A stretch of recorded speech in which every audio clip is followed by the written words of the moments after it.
하나님의 말씀은 신명기 8장입니다. 신명기 8장 1절에서 6절까지 있는 말씀을 제가 읽어드리겠습니다. 신명기 8장 1절에서 6절입니다. 구약성경 신명기 8장 1절에서 6절에 있는 말씀입니다.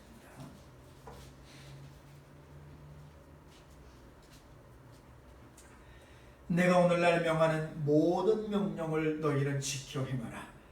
그리하면 너희가 살고 번성하고 여호와께서 너희의 열조에게 맹세하신 땅에 들어가서 그것을 얻으리라. 내 하나님 여호와께서 이 40년 동안에 너로 광야의 길을 걷게 하신 것을 기억하라. 이는 너를 낮추시며 너를 시험하사 내 마음이 어떠한지 그 명령을 지키는지 아니 지키는지 알려 하시니라. 너를 낮추시며 너로 추리게 하시며 또 너도 알지 못하며 내 열조도 알지 못하던 만나를 내게 먹이신 것은 사람이 떡으로만 사는 것이 아니요 여호와 입에서 나오는 모든 말씀으로 사는 줄을 너로 알게 하려 하시니라. 이 40년 동안에 내 의복이 헤어지지 아니하였고 내 발이 부르지 아니하였느니라. 너는 사람이 그 아들을 징계함 같이 내 하나님 여호와께서 너를 징계하시는 줄 마음에 생각하고 내 하나님 여호와의 명령을 지켜 그 도를 행하며 그를 경외할지어다. 아멘.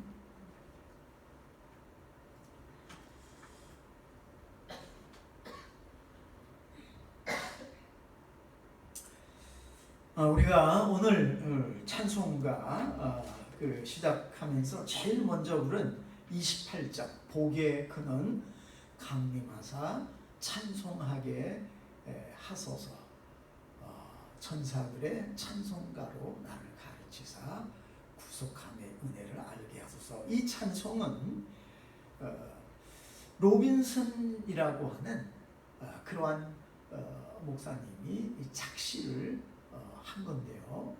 이분은 8살 때 아버지가 돌아가셨어요. 그래서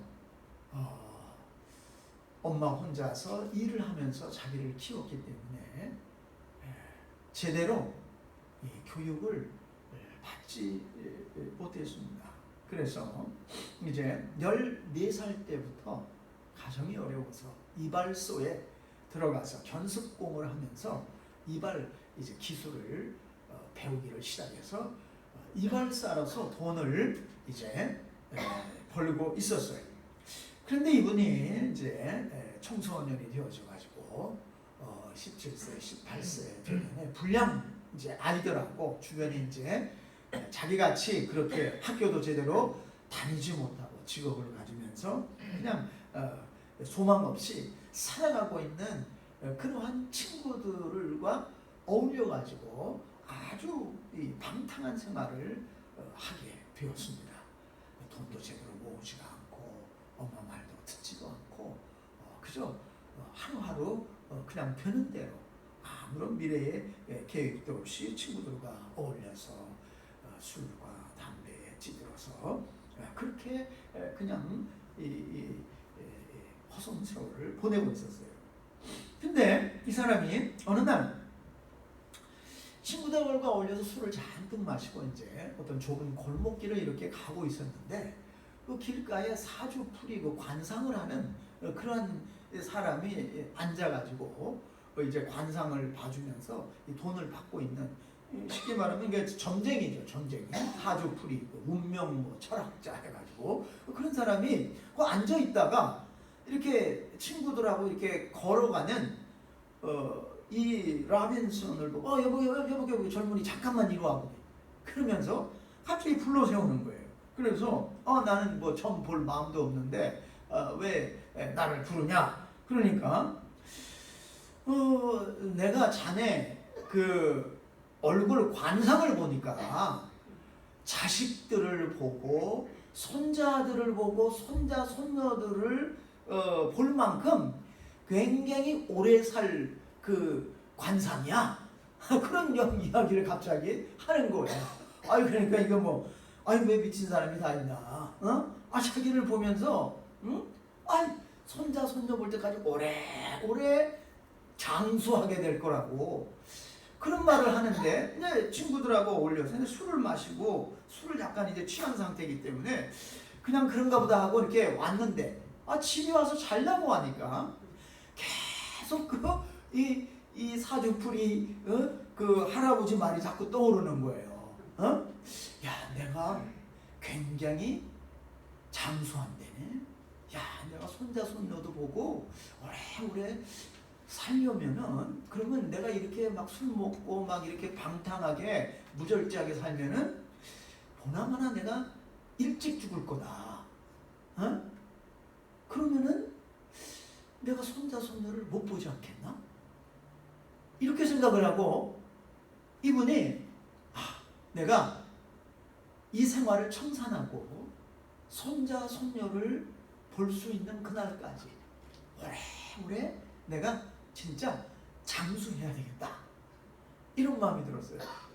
여러분, 사실 술 먹고 방탕한 생활을 하면은 단명할 수밖에 없어요. 제가 예전에 그 디펜스 드라이브 그 받기 위해서 한미 운전학원이라고 저기 그 달라스에 있는 그 운전학원에 디펜스 드라이브를 이렇게 그 받으러 갔는데, 거기 한 50대 중반에 그 교관 남자분이 그런 이야기를 하더라고요. 이분이 자기가 지금 교회를 열심히 나가는데 그 이유 중에 하나가 친구 18명이 있었는데 16명이 죽었다는 거예요. 50대 중반인데 16명이 죽었대요.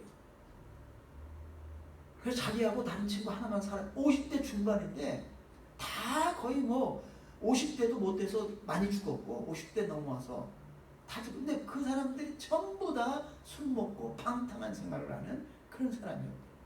그 자기도 여기 와서 막 그렇게 살다가, 야, 친구들이 하나하나 50대면 자 젊은 나이잖아요.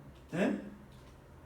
그 죽는 모습을 보고 이 사람이, 야, 내가 이러다가는 나도 먼저가 내 친구들하고 똑같이 내가 죽겠다, 이렇게 생각하고 정신 차려서 이분이 교회 나가서 예수 믿고 지금 그 교회 집사가 돼서 아주 열심히 믿고 있더라고요. 그러면서 그 드라이브 강의는 안 하고 열심히 자기 신앙 간증하면서 전도하고 있더라고요. 네? 어쨌든 방탕하고 부절제하게 살면은 빨리 죽을 수밖에 없어요. 단명할 수밖에 없습니다. 근데 이 사람이 그런 생각을 하고 난 다음에 술도 끊고 담배도 끊고 친구들, 그 방탕한 친구들하고 멀리 이제 하면서 그때부터 열심히 독학으로 공부를 하기 시작을 했어요. 나름대로. 그래서 교회 나가게 되고 하나님을 만나게 되고 자신의 삶을 하나님께 드리면서 이분이 이제 하나님을 만난 그 경험으로 인해 가지고 나중에 목사가 됩니다. 그러면서 어느 날 자신의 지나온 과거를 이렇게 돌아보니까 너무너무 감사한 거예요. 내가 그렇게 방탕하게 그 친구들하고 그냥 계속 어울려 놀았다면은 내가 지금 어떻게 됐을까? 아마 나는 감옥에 가 있지 않거나 알코올 중독자가 되고 홈리스가 되지, 이런 모습으로 내가 살고 있지 않을까? 그러니까 얼마나 감사한지 몰라요. 그게. 그래서 이 28장 찬송을 시로 쓰면서 하나님의 은혜를 감사한 것이 바로 전 세계 크리스찬들이 즐겨 부르는 28장 찬송, 보기의 근원 강림하사 찬송하게 앞서서 이 찬송이 되었다는 겁니다. 오늘 말씀은 모세의 고별 설교입니다. Farewell Address라고 그러죠. 사실 모세는 이스라엘 백성들을 가나안으로까지 다 이끌고 들어가고 싶었어요. 근데 가나안을 바로 목전에 둔 상태에서 하나님이 모세에게 너는 가나안 땅에 들어갈 수가 없다. 여호수아에게 모든 것을 인계해라. 모세가 여호수아에게 모든 걸 다 인계하고 이제 자기는 하나님의 부르심을 받아서 이제 하나님께로 가야 되는 그 상황이 되었습니다. 여러분, 40년 동안에 함께했던 사람들이에요. 이제 그 사람들하고 이별해야 되잖아요. 네? 그런데 모세는 그 광야를 돌아보니까 얼마나 힘든 시련의 순간들이 많았는지 몰라요. 그런데 하나님이 그 시련을 다 극복하게 하고 통과하게 하고 넘어갈 수 있도록 해주신 거예요. 그것을 생각하면서 감사해라. 그러면서 모세는 하나님이 우리에게 왜 고난을 주시는가? 하나님이 우리에게 왜 시련을 주시는가? 왜 우리 하나님을 섬기는 사람에게도 환난이 찾아오는가? 그것에 대해서 이야기를 하면서 환난의 시련의 궁극적인 하나님의 섭리와 목적은 무엇인가? 그것을 이스라엘 백성들에게 얘기를 해주면서 하나님을 끝까지 잘 섬겨서 하나님이 주시는 그 약속의 땅 가나안 땅에 들어가서 영광된 정말 세계 모든 민족 위에 뛰어난 민족으로 살라고 권면을 하고 있습니다. 자, 왜 하나님이 이스라엘 백성들을 광야 그 숱한 시련의 기간들을 통과하게 하셨는가? 여러분 신명기 8장 2절을 보십시다.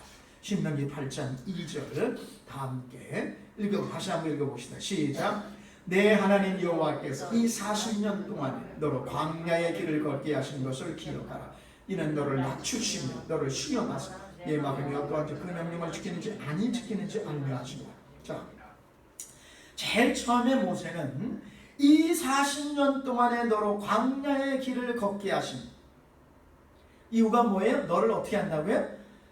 낮추시며 그랬어요. 3절에도 보면은 너를 낮추시며 줄이게 하시며 이 똑같은 말이 또 16절에도 나와요. 16절에도 보면은 다 너를 낮추시며 이게 낮춘다고 하는 말이 반복해서 나오는데 영어로 보니까 이 말이 humble이라는 말을 썼어요. 즉 왜 하나님이 이렇게 humble, 겸손하게 낮추셨는가? 그것은 하나님이 교만한 자는 멸망시킵니다. 교만한 자는 하나님과 원수가 되어져요. 하나님이 제일 싫어하는 것 중에 하나가 교만이에요. 교만은 뭐예요? 내 힘으로 이것을 했다. 그것이 교만이에요. 내가 했다. 이스라엘 백성들이 하나님이 함께 해주셔서 모든 시련을 극복하고 축복의 자리에 섰는데 그걸 잊어버리고 이거 내가 했어. 내가 잘나서 했어. 이러다가 멸망한다는 거예요. 하나님 이방 민족들을 멸망시켰듯이 14절에 보면은 너도 멸망할까 조심하라. 너도 멸망시킬. 하나님이 멸망시킬 수 있다. 왜? 교만하면. 그 17절에 보면은 교만의 모습이 17절, 8장 17절 같이 읽어볼까요? 시작. 또 두렵건대 내가 마음에 이르기를 내 능과 내 손의 힘으로 내가 이 재물을 얻었다 할까 하노라. 내 능과 내 손의 힘으로. 왜? 하나님이 이제 약속의 땅 가나안에 들어가게 되면은 그들이 손으로 짓지 아니한 아름다운 집과 그들이 수고하지 아니한 많은 곡물들과 곡식과 보석과 이런 것들을 다 취하게 될 텐데 하나님의 은혜로 이 모든 것이 되어졌습니다. 하나님께 영광 돌리기를 원합니다. 이러는 것이 아니라 사람이 잘 되면 어떻게 돼요? 잘 되면 내 탓. 맞아. 안 되면 조상 탓하면 좋은데 하나님 탓한단 말이야. 이게 믿는 사람들은. 하나님이 살아계시면 우찌 이런 일이 하면서 이렇게 하나님 살아계시면 그러니까 잘 되면 내 탓이야. 내가 잘나서. 여기 그 말이에요. 내 힘으로 내 눈과 내 손의 힘으로 내가 이 재물을 얻었다. 내가 이 자리에 왔다. 이렇게 되면 하나님이 너를 멸망시키실 것이다. 하나님이 너희를 멸망시킬 것이다. 하나님이 제일 싫어하는 게 교만이에요. 여러분 역사상에 어떤 나라든지 교만해가지고 망하지 않은 나라가 없어요. 다 망합니다. 다 망해요. 여러분, 이 미국이라고 안 망한다는 보장이 있어요? 하나님이 버리시면 이 미국 순식간에 망합니다. 여러분, 저는 1992년 소련이 멸망할 때 미국과 양대 강대국이었죠. 초강대국이에요. 근데 어느 날 소련이 망한 거예요. 꿈에도 누구도 생각하지 못했어요. 예? 하나님이 버리시면요, 하나님이 망하게 하시면 어떤 강대국도 다 쓰러집니다. 다 망해요. 예? 그래서 저는 미국에 지금 이렇게 막 선거로 인해서 막 이렇게 지금 막 대선이 후보가 누가 됐는지 나오지도 않고 그래요. 저는 이게 지금 하나님이 미국을 정화시키는 거라고 믿고 싶어요. 이 미국이 여러분들이 얼마나 부패하고 얼마나 이들이 썩었는지 몰라. 여러분, 이 미국의 부자들, 미국의 정치가들이 썩으면요, 그 썩은 물이 전 세계로 다 흘러갑니다. 전 세계가 다 썩어요. 네? 돈이 제일이다. 네. 황금만 넘지, 물질만. 이러면 하나님이 이 미국을 버리시는 거예요. 망하는 거예요. 세계에서 제일 안전하다고 생각되는 이 나라가 흔적도 없이 망합니다. 그러기 위해서 어떻게 해야 돼요? 하나님이 이거 정화시켜야 돼요. 정화시키지 않으면 모든 강대국들은요, 거의 대부분이 100%가 나가요. 부패해서 망해요. 적군이 침략해 들어와서 망하기 전에 이 안에서 이미 부패해가지고 싸울 힘을 다 잃어버려요. 그 바깥에서 치면 어떻게 돼요? 금방 무너집니다. 예? 이게 썩으면, 안에서 부패하면 망하게끔 되어져 있어요. 그게 교만하기 때문에 그래요. 교만하기 때문에. 하나님을 인정하는 겸손한 마음은 교만할 수가 없어요. 왜? 이거 내 힘으로 한 거 아무것도 없습니다. 이거 하나님이 하셨습니다. 그래서 하나님이 우리에게 고난을 주시는 거예요. 이게 어려움이 없으면, 고난이 없으면 다 내 잘난 맛에 산단 말이에요. 네? 내가 잘났어, 내가 똑똑해서, 내가 열심히 해서. 근데 하나님이 여러분에게 지혜를 안 주시고, 하나님이 건강을 안 주시고, 하나님이 환경을 안 주시고 하면 어떻게 여러분이 성공할 수 있어요? 어떻게 살아갈 수가 있어요? 그래서 믿음은 하나님이 이 모든 것을 하셨다고 하는 것을 인정하는 태도예요. 하나님이 하셨어요. 하나님이 하셨어요. 응? 내가 한 게 없습니다.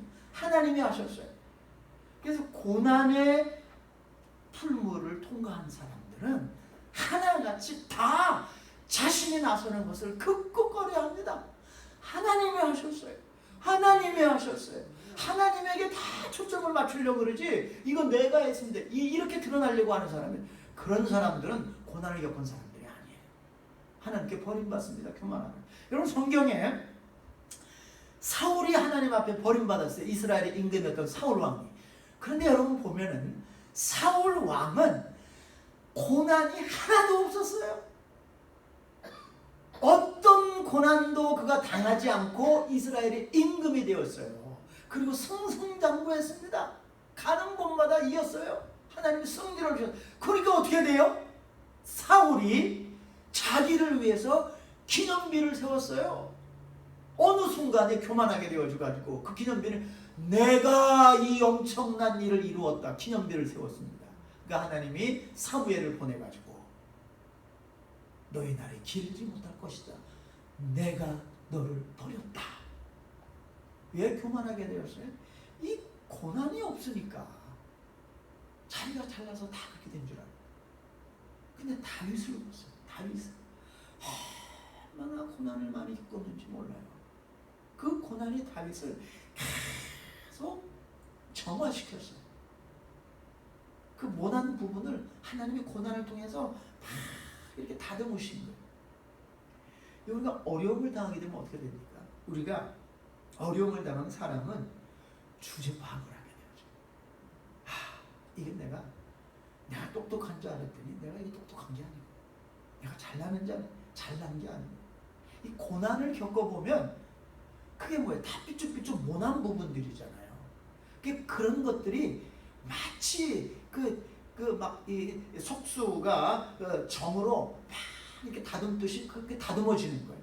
그래서 그 모난 부분들을 다 하나님이 깎으세요.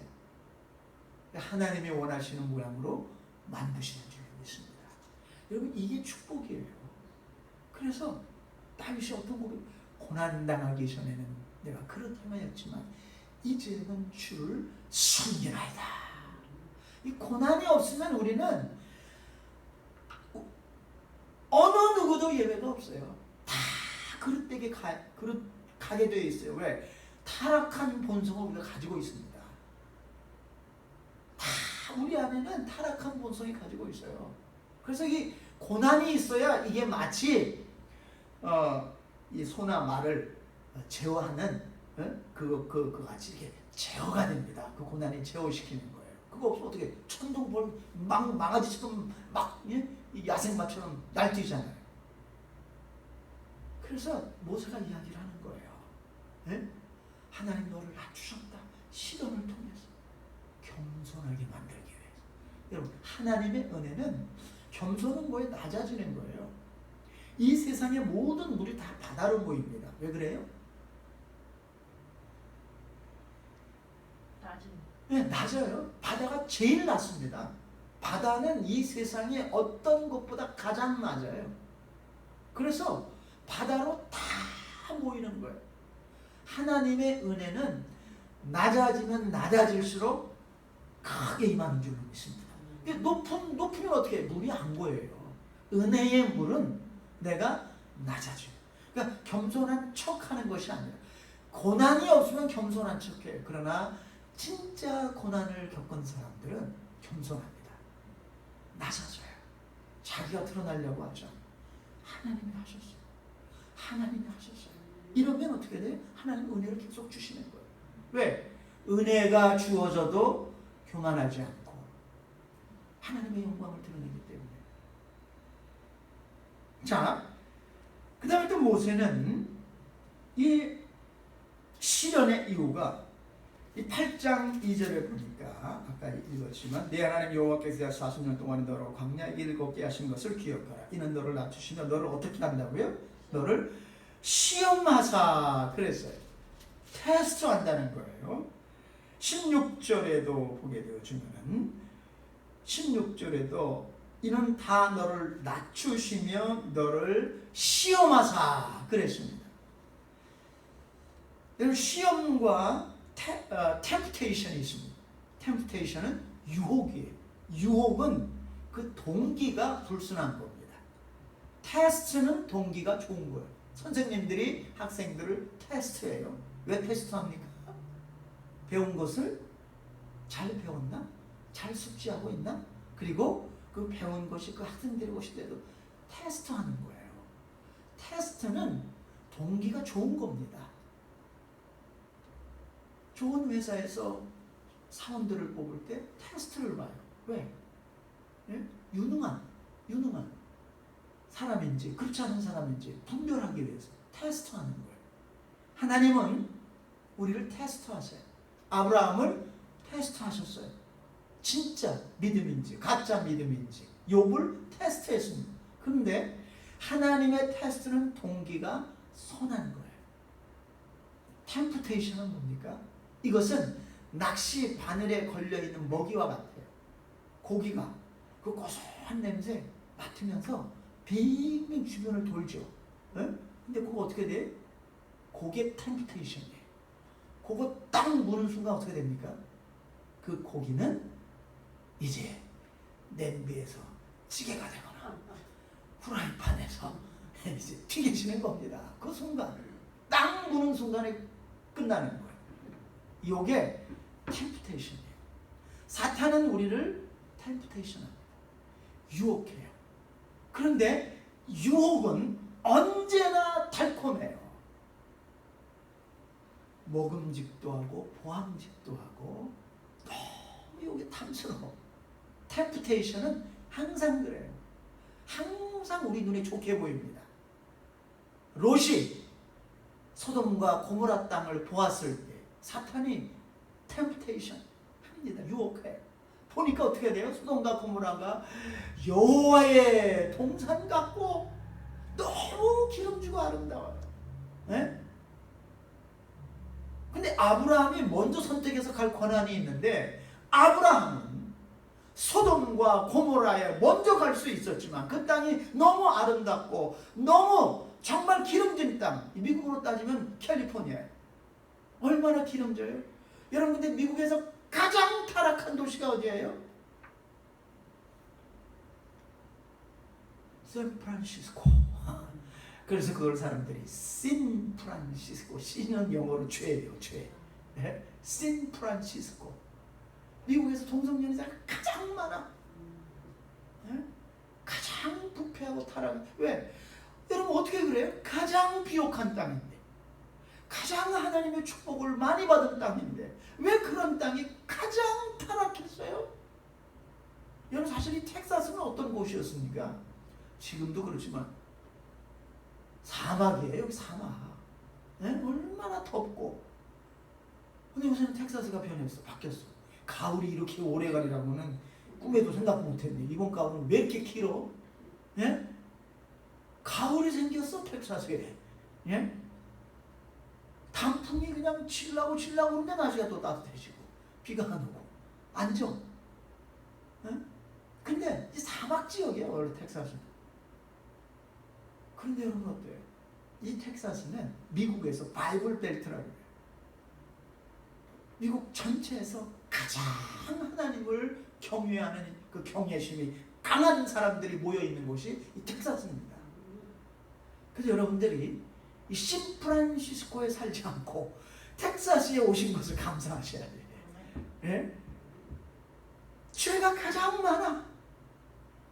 소돔과 고모라가 그것이었어요. 너무 풍족하고 비옥한 땅. 근데 아브라함은 무관심했어.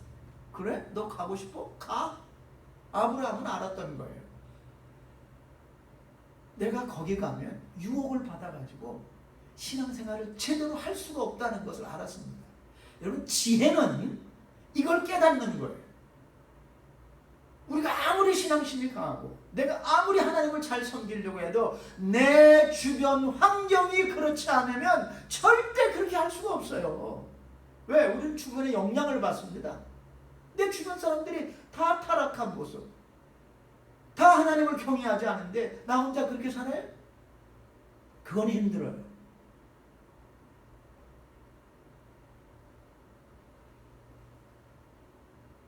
하나님은 패스트하시지만 사탄은 유혹을 던져요. 그래서 걸려들게, 나중에 그 풍부한 곳에 가서 돈을 많이 번 롯의 운명이 어떻게 됐습니까? 소돔과 고모라가 멸망당할 때 그 재산 다 날아갔습니다. 그뿐만 아니라 아내를 잃었습니다. 친척들, 친구들 다 죽었어요. 이게 사탄의 템프테이션이에요. 유혹은 언제나 아주 그럴싸한 모습으로. 네? 그래서 내가 거절하기 힘들게, 내가 노하기가 힘들게 그렇게 다가옵니다.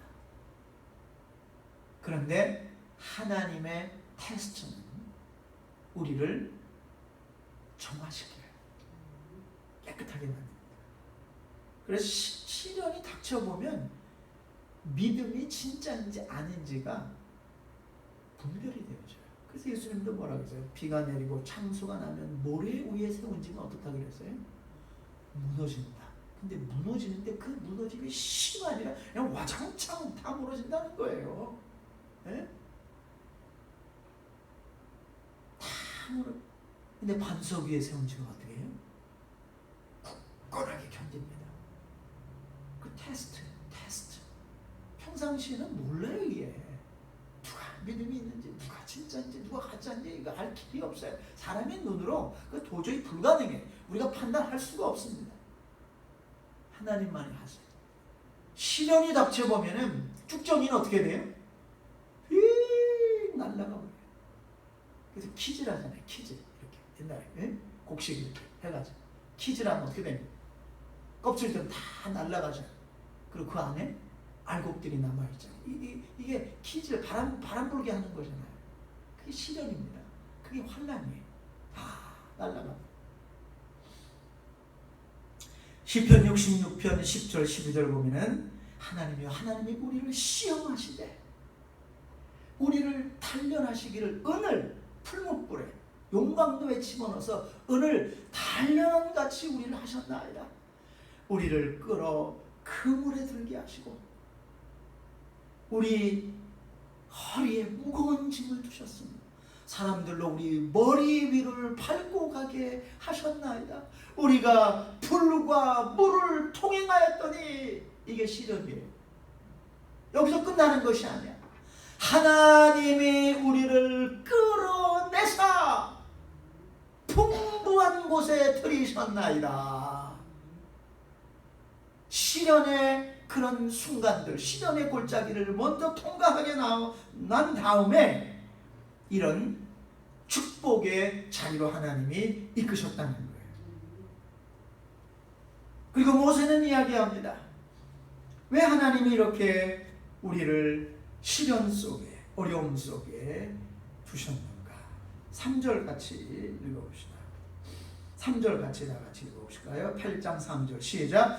너를 낮추시며 너로 줄이게 하시며 또 너도 알지 못하며 내 열조도 알지 못하는 만나를 내게 먹이시는 것은 사람이 떡으로만 사는 것이 아니요 여호와의 입에서 나오는 모든 말씀으로 사는 줄을 너로 알게 하려 하심이라. 왜 낮추셨어요? 왜 시험하셨어요? 사람이 떡으로만 사는 것이 아니라 뭘로 산다고요? 하나님의 입에서 나오는 모든 말씀으로 사는 줄 너로 알게 하려 하심이라.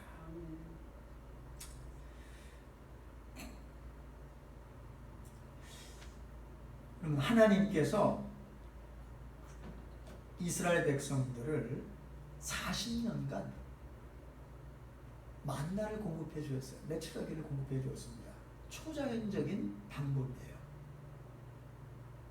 그래서 저는 가끔 생각을 해요. 그러면은 먹을 것은 그렇게 내려줬는데 이 옷은 도대체 어떻게 됐나? 그들이 어떻게 옷을 만들어 입습니까? 네? 그런데 여기 기가 막힌 그 옷에 대한 기록이 나와요. 네? 4절 같이 읽어봅시다. 시작. 이 40년 동안 내 의복이 헤어지지 아니하였고 내 발이 부르지 아니하였고. 의복이 어떻다고요? 헤어지지. 그러니까 이 의복이 옷이 닳질 않는 거야. 의복이. 예?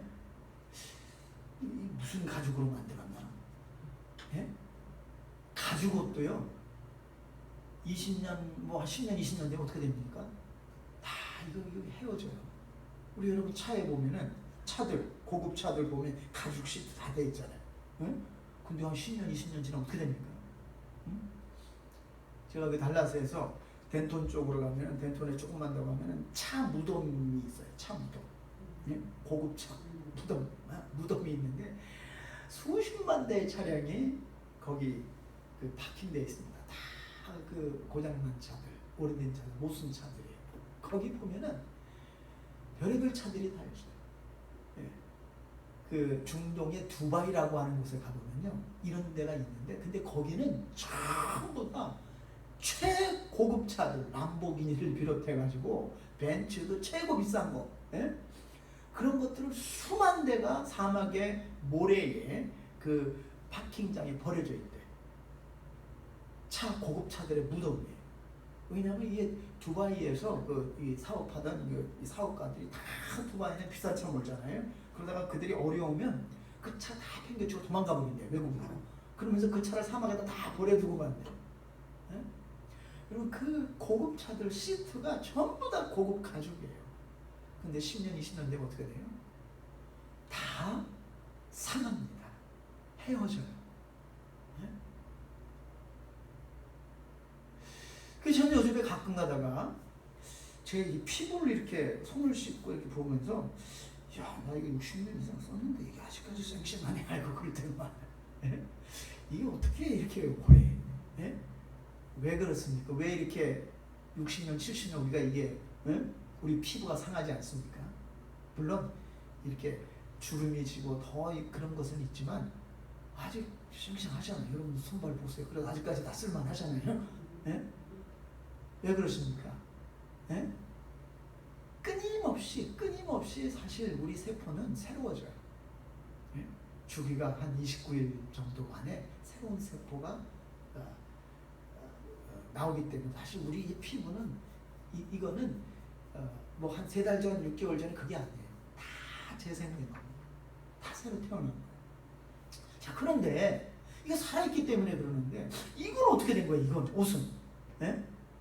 하나님이 초자연적인 방법으로 이스라엘 백성들의 옷이 헤어지지 않게 했다는 거예요. 그러니까 어떤 사람들은 그 옷이 40년 전에 입던 옷이야. 예? 근데 헤어지지 않았어요. 초자연적인 방법으로 먹을 것을 공급해 주시고 초자연적인 방법으로 그들의 의복이 헤어지지 않게, 닳지 않게 지켜주셨다는 거예요. 여러분, 우리가 하나님의 말씀을 붙들고 살게 되면 하나님이 초자연적인 방법으로 공급해 주세요.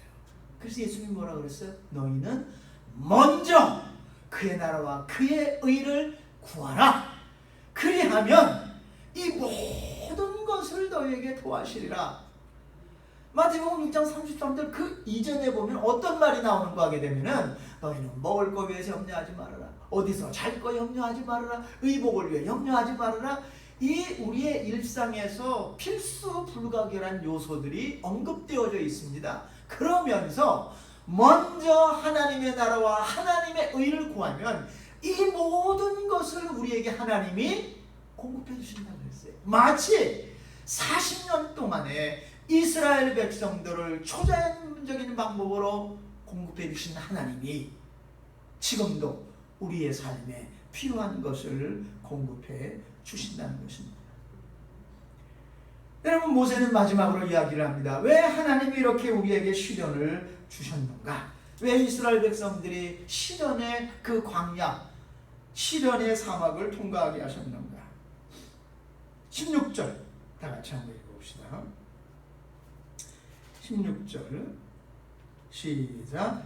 내 열조도 알지 못한 만나를 광야에서 내게 먹이셨나니 이는 다 너를 낮추시며 너를 시험하사 마침내 내게 복을 주려 하심이니라. 시련의, 고난의, 환난의 가장 궁극적인 목적은 뭐예요? 하나님이 마침내 이런 게 필요하다는 거예요. 이게 다 복의 과정이라는 거예요. 마침내 복을 주려 하심이니라. 자, 그런데 여러분 7절에 보세요. 8장 7절. 자, 8장 7절 이 복의 내용이에요. 자, 7절 같이 읽읍시다. 시작. 내 하나님 여호와께서 너로 아름다운 땅에 이르게 하시나니 그곳은 골짜기에든지 산지에든지 시내와 분천과 세미로 밀과 보리의 소산이지요 포도와 무화과와 석류와 감람들의 나무와 꿀의 소산이지라. 9절 너의 먹는 식물에 결핍함이 없고 내게 아무 부족함이 없는 땅이며 그 땅의 돌은 철이요 산에서는 동을 캘 것이라. 10절 내가 먹어서 배불리고 내 하나님 여호와께서 옥토로 내게 주심을 인하여 그를 찬송하리라. 자, 마침내 이런 축복의 자리에 들어가게 하기 위해서 하나님이 이스라엘 백성들을 낮추시고 시험하셨다는 거예요.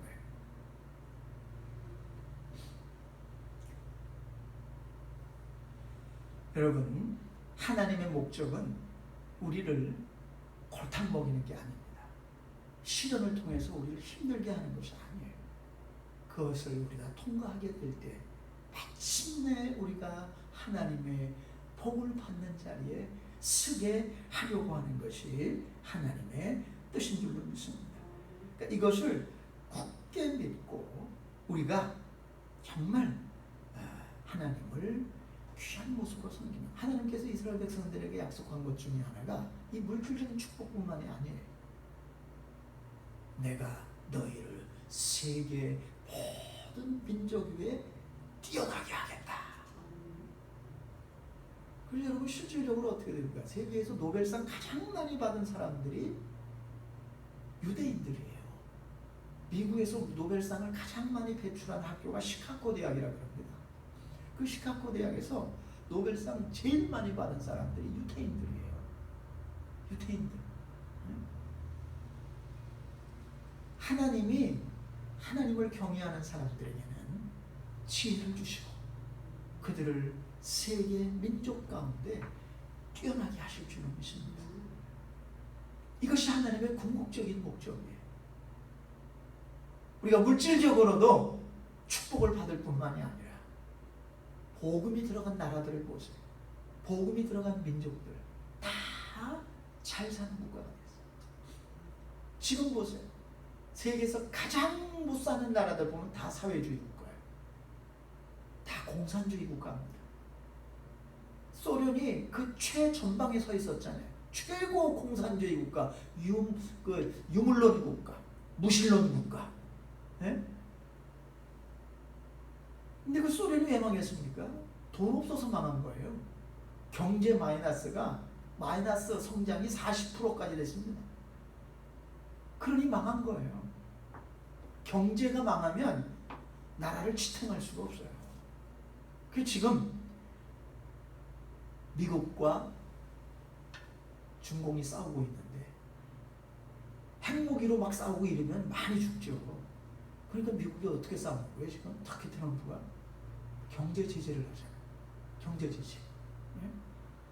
그래서 지금 중국의 뭐 이렇게 통계 조작 같은 건 다 거짓말이에요. 중국은 지금 제가 볼 때 한 마이너스 한 20%될 거예요. 경제 성장. 조금만 더 있으면 중국은 망합니다. 왜? 경제가 마이너스 20% 30% 가면은 망할 수밖에 없어요. 베네수엘라가 망했죠? 다 경제가 망해요. 세계에서 두 번째로 잘 사는 나라였었는데 지금은 제일 못 사는 북한하고 수준이 비슷합니다. 북한이 어때요? 한국보다 더 잘 살았어요. 남한보다. 그런데 공산주의 사상, 사회주의 사상, 예? 그게 들어가면서 어떻게 돼요? 사회주의 사상, 공산주의 사상이 원래 그 굉장히 사상은 좋은 거예요. 다 우리가 다 잘 살자. 잘 살자. 부자들만 잘 사고 똑똑한 놈들만 잘 살자. 그게 아니라 서민들도 노동자들도 다 같이 살자. 그래서 의사나 노동자의 봉급이 다 똑같이. 네? 그러니까 평등사회. 얼마나 좋아요? 네? 여러분 미국에서도 지금 이런 무브먼트가 엄청나게 일어나고 있어요. 우리 다 같이 잘 살자. 왜 돈 있는 놈들만 잘 사냐? 왜 백인들만 잘 사냐? 우리 흑인들도 잘 살아야지. 에? 왜 멕시컨들은 이 땅에 와서 차별을 받아야 돼? 잘 살아야지. 이게 사회주의에서 다 잘 살자. 에? 그래서 부자들이 가지고 있는 걸 어떻게 해서든 뺏어요. 뺏어가지고 가난한 사람들에게 그럼 가난한 사람들은 처음엔 좋죠. 그런데 이 사회주의의 맹점은 뭐냐?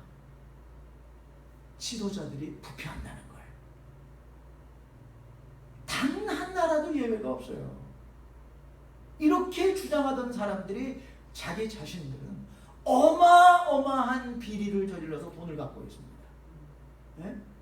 어마어마한 부자예요. 여러분 베네수엘라가 저렇게 망했는데요. 차베스라고 하는 사람이 저렇게 만들었습니다. 근데 차베스는 죽었어요. 그런데 그 딸이 차베스의 재산을 다 물려받았는데 그 딸은 가지고 있는 재산은 베네수엘라에서 최고 부자예요. 여러분 사실 대통령도 공무원이에요. 공무원이 어떻게 그렇게 돈을 모아요? 부정을 안 저지르면은 그렇게 될 수가 없어요. 중국 공산당들 이거 계속 주장하죠. 우리 다 잘 살자. 그런데 어떻게 돼요? 그들 공산당 지도자들은 세계에서 가장 부패한 사람들이에요. 네? 네, 그들 재산만 봐도 알아요. 미국같이 이렇게 잘 사는 나라의 국회의원들, 정부 지도자들의 재산이 중국의 공산당 지도자들의 재산보다도요. 그들이 80배 높아요. 80배 더 많이 가지고 있습니다. 그러니 안 망할 수가 있습니까? 네? 아주 그냥 부정부패가 만연한 곳이 공산주의 국가예요. 사회주의 국가. 네? 하나님께서 복음이 들어간 나라는 다 하나같이 잘 살게 축복해 주셨는 줄로 믿습니다. 우리는 가장 축복된 이 땅에서 정말 이렇게 신앙의 자유를 누리며 살고 있는데 우리가 이 미국이 정말 하나님 앞에 겸손하고 하나님 앞에 더 복받는 나라로서 우뚝 서기 위해서 우리가 기도해야 될 줄 믿습니다. 지금 그 위기에 와 있어요. 시련은 어떤 것이든 우연히 크리스천들에게 일어나는 것이 없습니다. 우리가 시련의 한복판에서 진심으로 하나님께 감사할 때 하나님께서 마침내 우리에게 복을 주어서 우리를 정말 귀하게 쓰실 줄로 믿습니다. 여러분, 저는 그 한국에서 가장 그 존경받는 한국의 지도자 중에 하나가 손양원이라고 하는 목사님이 있습니다.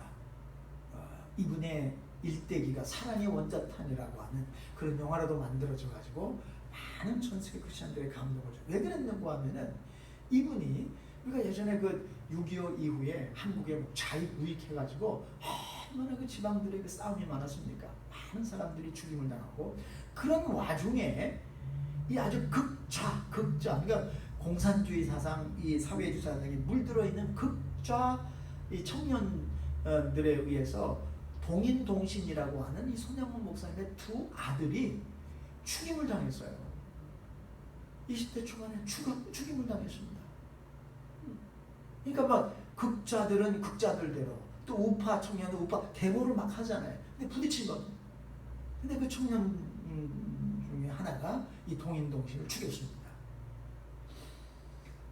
나중에 이제 그 데모가 평정이 되어지고 그 주동자들이 다 체포됐습니다. 그리고 특별히 동인동신을 죽인 살해한 그 청년이 잡혔어요. 근데 그 장례식장에서 이 손양원 목사님이 두 아들의 장례식장에서 이런 말을 했습니다. 10가지 감사. 이렇게 해서 첫째는 나 같은 죄인의 혈통에서 순교자 자식 둘이 나게 하신 거 너무나 감사합니다. 이 손양원 목사님의 두 아들은 아주 열렬하게 하나님을 믿는 사람들이었어요. 그래서 교회를 지키려고 하고 성도들을 지키려고 하고 그러다가 죽은 거예요. 허다한 성도 중에 하필이면 내게 이런 보배로운 아들들을 주셨으니 너무 감사합니다. 그리고 삼남 삼녀 중 가장 아름다운 장남과 차남이 죽은 거예요. 장남 차남을 하나님 앞에 드릴 수 있게 해주신 거 너무 감사합니다. 한 아들의 순교도 귀한 일인데 두 아들이 순교의 제물이 되었으니 감사합니다. 또한 전도하다가 예수 믿으라고 권하다가 총살당하게 해주셔서 고맙습니다. 미국 가려고 준비하던 두 아들이 미국보다 더 좋은 천국에 갔으니 감사합니다. 두 아들 죽인 원수를 아들 삼고자 하는 사랑의 마음 주심을 감사합니다. 이 손양원 목사님은 실질적으로 그 자기 두 아들을 죽인 그 원수를 법원에다가 탄원을 하고 청원을 해가지고 풀려나게 해서 아들 삼았습니다. 양아들 삼았어요. 두 아들 죽인 그 원수를. 그래서 나중에 그 양아들이 신실하게 하나님을 섬기면서 복음을 증거하는 사람으로 바뀌었어요. 두 아들의 순교로 말미암아 많은 천국 아들 맺게 해주신 것 감사합니다. 이 같은 역경 속에서도 하나님의 사랑을 찾는 기쁜 마음 주신 것 감사합니다. 이 10번째 나에게 분심에 넘치는 축복을 주신 것 너무나 감사합니다. 여러분, 이 손양원 목사님의 두 아들에 대한 죽음에 대한 감사는요, 전 세계 크리스찬들에게 얼마나 충격적인 그런 믿음의 도전을 주었는지 몰라요.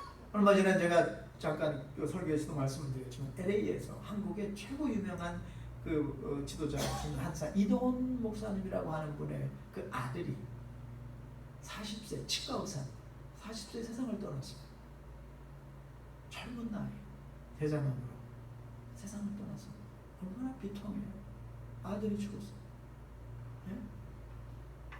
근데 그분이 나중에 아들의 장례식을 치르고 난 다음에 그분이 또 이 손양원 목사님의 이 감사의 내용이 너무 그분에게 위로가 되어지고 도전이 되어서 그분도 자기 아들이 정말 그 마지막으로 그 암과 투쟁하며 싸울 때 정말 속으로 그런 마음도 드는 거예요. 하나님 데려가셨으면 좋겠어요. 지난번에 강상권 목사님 오셔가지고 여기서 말씀을 전해주셨지만 그 사모님이 그 난소암으로 그 마지막 죽어갈 때 너무 어떤 몰핀도 통하진 않아요. 진통제. 얼마나 고통이 심하면 그럴까. 그러니까 강 목사님이 옆에서 기도했다는 거예요. 하나님 이제 데려가세요. 하나님 이제 데려가세요. 예. 간절히 너무 고통스러워서 견디기 힘들어요. 그래서 그 기도가 그런 기도를 드리기 시작한 지 얼마 지나지 않아서 정말 하나님이 데려가셨어요. 그 고통을 멈추게 하신 거예요. 이분도 아들이 너무너무 고통스러워 하나님이 이제 데려가셨어요. 그래서 그 무서운 그 견디기 있는 고통 속에서 이제 그걸 멈추게 해주신 거 감사합니다. 그리고 감사하다. 그리고 아들은 나에게 올 수 없지만 내가 조금 있으면 이제 아들을 가서 천국에서 만날 수 있는 소망 갖고 있으니 얼마나 감사합니까? 여러분 이 손양원 목사님의 감사는 이 땅에서 우리가 상상할 수도 없는 그런 아픔을 겪은 사람이에요. 특별히 부모가 자식을 먼저 보낼 때에 그 슬픔과 그 아픔은 이 세상에 어느 누구도 그걸 이해할 수가 없어요. 그걸 이해할 수가 없습니다. 네. 근데 그 슬픔을 겪은 사람들은 이해할 수가 있겠죠. 하나님은 아들을 그렇게 이루셨어요. 그래서 하나님은 이런 극한 슬픔 속에 있는 사람들을 의뢰해 주실 수 있습니다. 왜? 동일한 아픔을 겪었기 때문에 그 마음이 어떤지 아는 거예요. 그럼 그래서 이 아들을 잃은 부모를 어떻게 부르는지 표현하는 단어가 없다고 그러더라고요. 뭘로? 왜? 이게 너무 큰 아픔이고 너무 큰 슬픔이기 때문에 이걸 어떻게 불러야 할지 모른다는 거예요. 그래서 제가 그 말을 듣고 그 슬픔이라고 하는 그 아픔이라고 하는 거 그것은 단장의 슬픔이 아닐까. 단장은 뭐예요? 창자가 끊어지는 아픔이에요. 창자가 끊어지는 아픔. 우리 집 사람 좀 이해할 것 같아요. 창자가 끊어졌거든요.